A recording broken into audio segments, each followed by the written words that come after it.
Ayboba Mikhail Çakır'ın faydalı dersleri. Birinci ders. Bir gün Ayboba Mikhail Çakır geldi okula. Yavaşça girdi klasa. O şanslı ihtiyardı. Onuştan alatlamazdı.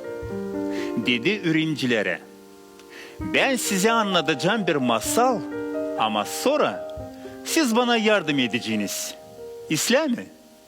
İsla, cevap ettiler öğrenciler. Mikhail Çakır anlatır.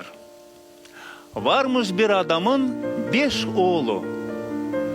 Ama herkesin onların kendi inatlıkları varmış. Kimseyi birbirini seslemezmiş. Bir gün babası çağırır oğullarını da söyler. Ben ihtiyar oldum. Görüyorum hani siz birbirinizle anlaşamıyorsunuz. Herkes kendi başına. Getirin bana bir süpürge. Oğulları getirirler da verirler babasına bir süpürge. Mikhail Çakır sorar öğrencilere. Kim anlatacak masalın ötesini? Ben anlatacağım. Kaldırır elini bir öğrenici. İsla, anlat. Öğrenici anlatır. Babası verir büyük oğluna süpürgeyi da der. Kır süpürgeyi. Oğlu alır süpürgeyi. Savaşır kırma ama kıramır. Mikhail Çakır der. Şimdi başkası. Kim anlatacak? Ben anlatacağım. Kaldırır elini başka bir öğrenici. Da anlatır. O zaman babaları söker süpürgeyi da birer birer kırar o çubukları. Mikhail Çakır sordu öğrencilere. Ne anladınız siz bu masaldan? Uşaklar birbirinden daha hızlı kaldırdılar ellerini. Ben bilirim, ben anlatacağım. Mikhail Çakır der. İsla, hadi, sıradan anladın. Bir uşak söyler. Kim birlik tutacak, onları kimseyi inseyemeyecek. Başka öğrenici söyler. Nerede var birlik hem anlaşmak, oraya düşman da yaklaşmıyor. İkinci ders. Bir gün Mikhail Çakır anlatır uşaklara bir oğluş. Bir mamunun varmış 5 oğlu. Gelir vakit da hepsi biri ardına giderler büyük kasabalara kendilerine kısmeti aramaya. Geçer yıllar. Karı ihtiyarlar da hastalanır. Komşuları yazarlar çocuklara kağıt, hani onların mamusu hastalanmış da yatır döşekte. Ama sadece bir oğlu gelir dolaşma mamusunu. Başka oğulları gelmerler. Açan karı alışır, çocuk döner geri kasabaya. Komşular yazarlar ona kağıt. Mamusu der. Şimdi ben anladım. Hani benim var sadece bir oğlum. Mikhail Çakır sormuş uşaklara. Niçin öyle söylemiş çocukların mamusu? Bir öğrenici. Anayı babayı lazım sayma.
Mikhail Çekir anlattı.